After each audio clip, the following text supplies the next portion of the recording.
I have no idea what the hell any of this means. But Hollywood Brown, Marquis Brown, was on his stream and had some comments previously about his time being in Baltimore. You guys, can you guys explain to me, if I've never been on social media, what the hell happened and what was the drama behind anything else? Because let's just face it, Brad and I, no clue. Marquis Brown went on a stream and it was like a watch party, 49ers watch party. So he and a couple, the kids who were hosting it, they were live watching the game and, talked to him about it throughout it.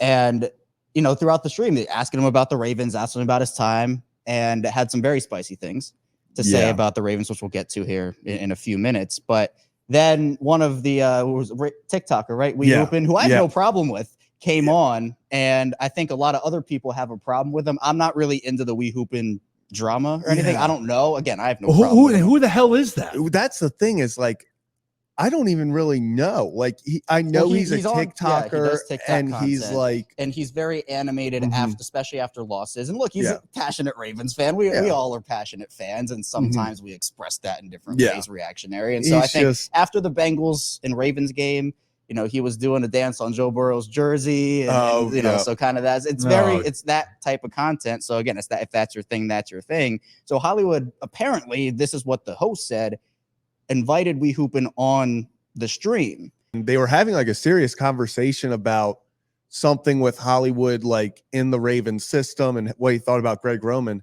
And We Hoopin' is muted, but he's just at the top of his lungs screaming into the camera. But let's get into what Hollywood said. I think we have that clip right here. Yeah, can we put that on? Because I don't care about the other shit now. I just want to know what did Hollywood.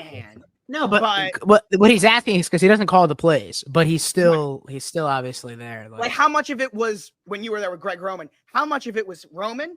How much of it was Harbaugh? How much of it was like collaborative? There he goes. So it's Harbaugh. Harbaugh has a philosophy of how he want to play football. He go out and get the coaches that matches his philosophy, that how he wanted to play football, and then the coaches execute that philosophy. So it's like Harbaugh don't really call the plays or got no input on the plays. He just trusts the guys he brought in for that philosophy. But now they had to change that philosophy because they realized that shit wasn't working. No, it was not. And I know you were playing, but the fans did the talking for you guys in terms of how that was working. With Greg Roman. I wouldn't have me personally, I wouldn't have no issue with Greg Roman if they just didn't try to perceive it as like something else. So you don't think it was as bad as they said it was? No, it was bad. But like, if I'm a man and this is how I call my offense, and this is how I view, how I'm gonna win playing offense, I don't like how they like let the receivers take all the heat. So that's I was always like outspoken. I would be in the receiver room, even with Lamar, and when I made that tweet, right? I know exactly. Let me tell y'all. I'm driving the car, Lamar. I'm like, hey, bro, I made this tweet. He like, shit, go ahead. Like, something got happened. So I'm like, I bet I made it tweet. I'm a rookie. Like, I made it tweet. I don't care about no tweet. Were you a rookie or was it second year? It was my second year. I thought it was your second year too. Yeah, versus Steelers. I made a tweet, and I ain't think nothing of it. And then everybody went to like calling my phone. I'm like, all right, I took it down. But then everybody went to like taking that on me. I'm like, hey, bro, like I ain't the only one feel like this. But you feel me? It was just I didn't like how they handled it. Like I'd rather them say this our philosophy, like, and we all just play football and try to win. But don't try to make it seem like it's on the receivers. All right, I will say he makes a good point. I do understand where he's coming from and the fact that. Hold on, time out. Before we get into the actual words that he said, can we just take a moment and just like, I'm still just wrapping my head around that entire conversation and what was going on. There was a lot to. You saw he was right up in the camera. He was right up in the camera. Yeah, Hollywood Brown was talking to a bunch of children. Yeah, it was just I so give him confusing. credit for Hollywood looked relaxed in that interview. I don't know if he's saying yeah. in I'm other just interviews. like, it was just wild to me to see that because just weird. That's all I'm saying. Yeah. And then for him to like open up and kind of like say all those things to a bunch of kids. Yeah, the context of it, you're having this kind of serious adult conversation with a serious question with so much other shit going on. And I think that's where these kids were getting a lot of flack. And that's why they came out and said, like, okay, we didn't have we hooping on, because I mean, the kids were asking some great questions. I mean, there are a lot of clips from this interview that have surfaced today, and they got a lot of great content. Hollywood, as we just said, were very comfortable with them, but it did kind of seem it became so much less professional when you just see the one kid screaming into the camera and he keeps pushing his face all the way up into it. Real quick, I do want to bring up just here we go. Here was the tweet that they were talking about. So this was after the Ravens, I believe, lost to the Steelers. And he said, what's the point of having soldiers when you never use them? Never. With 2 exclamation points. Yes. Actually, I will say this, in my friend group became like our rally cry. Like anytime anything would happen, like Hollywood would do anything. My entire friend group, it would be in all caps, just soldier in the That was group a lot chat. of people, yeah. And it would be good or bad. Like if he 80-yard touchdown pass, soldier in all caps. Fumble, soldier, all caps. It did not matter. He was just soldier. Well, that's just great. Yeah. No. So when he talked about it, I was like, it had a special place in my heart. I was like, I know what tweet he's talking about. Yes, you do. I just laughed your joke saying that Zach calling content creators kids. Yeah, they honestly, I think they are like maybe 2-3 years younger than me. Maybe. Like, They did a good job, though. They did a did a good great job. They did a good job. So let's talk about that for a second here. I feel bad that they're getting flack because of just the one kid that Hollywood joined who was kind of making it look a little less professional. Ridiculous. So let's just talk about the context of it again, because clearly we've known in Baltimore there was these tensions that were growing, whether it's between the fan base, between some players in the organization, or just the success or lack of success the team was having. They feel like the players weren't being utilized. Obviously, Hollywood Brown felt like he wasn't being utilized properly in Baltimore. But at the same time, Kevin, the Ravens over years, to Harbaugh's credit, people might not like to hear this, but the Ravens have been one of the most consistent organizations. And a big reason of that is because of John Harbaugh. Yeah, well, I think that Hollywood didn't say anything that we didn't already know from a general perspective. He just gave more details. We knew he didn't want to be in Baltimore because of the offense. We knew that there were issues with Greg Roman, but they don't really care about the outside noise, and that's what makes them consistent. But when it's happening from inside the organization and you have clear, there are signals out there that the players are saying this isn't working, we need more. And we saw it on the field too, where the run offenses were great. But after 2019, the pass offense just didn't progress at all. And that's why you bring in Todd Monken, not to tear down what Greg Roman did completely, but to just advance it. Yeah, because to build off it. After 2019, they lost. It was so weird. They were the best rushing team in history. And then they lost their identity at the beginning of that 2020 season. And I'm just like, well, you can run the ball, just run the ball. And they finally ran the ball in the last, month and a half of the season. And they averaged 175 rushing yards a game. But again, when Marquis Brown is saying, I wasn't on board with this. And when he left, I think literally it was the day after he got traded, he said, oh, well, I wasn't being used the way I wanted to be used. I want to feel like I'm a part of something. And then for the next year, just nothing happened. So the Ravens have been consistent. But the Ravens are really loyal. They like their guys.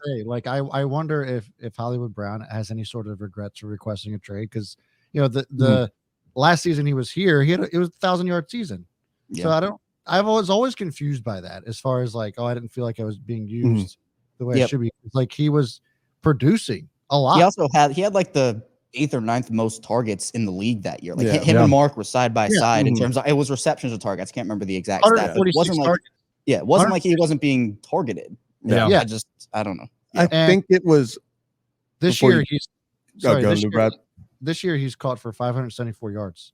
And he's banged up right now. He's banged up, but also the production is just not there. I think what I was going to get into is this is kind of an example of the grass is not always greener on the other side, where he thought, okay, the Ravens, although I'm getting these targets, I guess he wasn't happy with his production or his involvement. He thought, okay, I'm going to go with my college quarterback in Arizona. It's an aired out offense. Things are going to be great.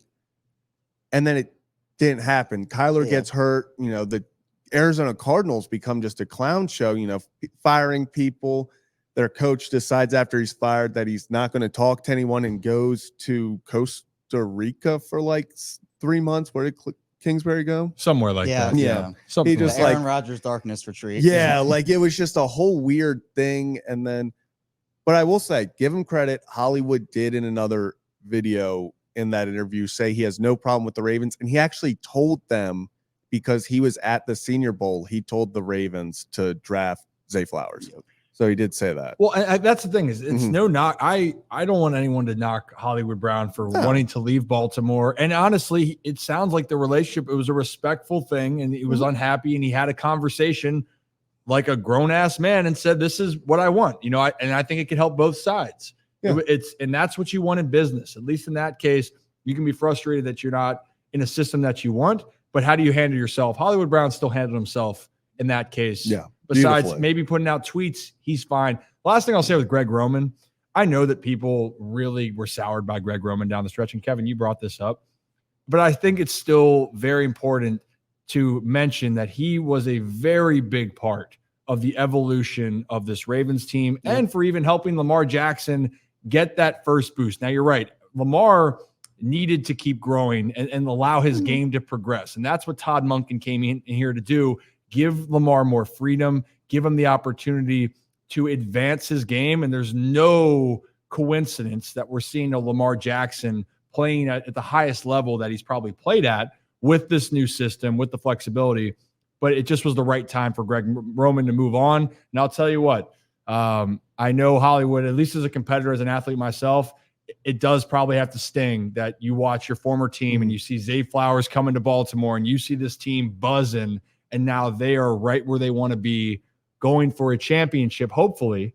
And right now, the Cardinals, you're in another rebuilding situation where You don't know who your quarterback is. you don't next know who year. your quarterback is, Yeah. and you don't know where you're going to fit in. I mean, with he's this team. a trade candidate this offseason, Yeah. regardless of, I know the reunion stuff of Baltimore is one thing, but I don't see. Kyler might not be there. And the Cardinals had a vision when they got him. They paired him with DeAndre Hopkins, and they signed a bunch of veterans. Rodney Hudson came in as their center. They had this vision, but their defense was just so awful. The injury to Kyler obviously messed up their whole timeline.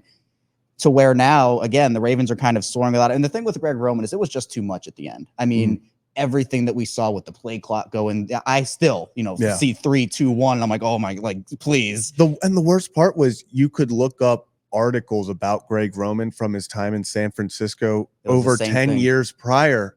And I remember it was this one columnist, and he was like, Greg Roman is incredible at the run scheme, but he leads the league in delay of game penalties. And I was like, this is 11 years later, and we still haven't gotten past this. So there's he even is who he thought there's he a was. bigger trend in that too, where he has one great year with the team. San Francisco, Colin Kaepernick, first year was awesome, that year. And then it just kind of fell off a cliff. Went to Buffalo. Tyrod Taylor in Buffalo had a great year his first year, fell off a cliff. Lamar Jackson, great there. And this is from a passing perspective. And then it just never grew. So the argument from me is that, they should have probably moved on from him after the year prior to last season. But again, the Ravens are a loyal organization. It's part of what makes them one of the best, if not the best. I think they are the best in the league. But sometimes they can be a little over loyal. And I think that the trade-off with being over loyal to what the consistency has been is the right trade-off. But again, you kind of wonder, well, what if this was year 2 of Todd Monken, or maybe Monken probably wouldn't have left Georgia for the year. But again, the situation, right? Yeah, the move happened when it was supposed to happen. You could say it's too late. It should have been early, whatever it may be. Right now, though, the Ravens are in a great position. Greg Roman left his mark on the team. There's a lot of positives. And yes. And thankfully for the Ravens, your team now, knocking on wood, Lamar Jackson plays, regardless of the system, the Ravens always have a chance. But it's really exciting what they're building here. Just interesting to see a player's perspective.